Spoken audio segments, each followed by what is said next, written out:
at welcome po sa ating programa, My Morning Manna with Pastor OG. Buksan po natin ang ating Biblia sa aklat po ng 2 Kings chapter 22 verse 8. Ito pong pagkasabi, I have found the book of the law in the house of the Lord. This morning, our topic will be out of obscurity. Pag may mga libro po tayo nakikita na luma na, minsan ay excited tayo, no?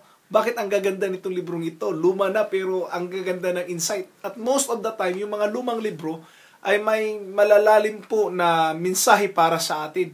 At kung atin pong papansinin, makikita po natin na ang kanilang turo po ay napakahalaga at napaka-importante.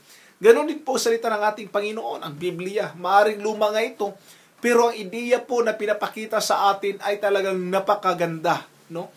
Every day they are renewed. Every day they have a new insight. Kaya po, this is my challenge. Huwag po nating hayaan na masayang yung pag-aaral natin sa salita ng Panginoon. Hayaan po natin na ang salita ng Panginoon ay ipamumuhay po natin sa ating mga buhay. Ito po ang gusto kong ibanggitin sa inyo na quotation.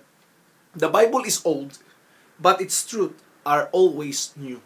Ang Biblia ay luma, ngunit ang katotohanan nito ay patuloy na bago. Because there's no such thing as a new foundation.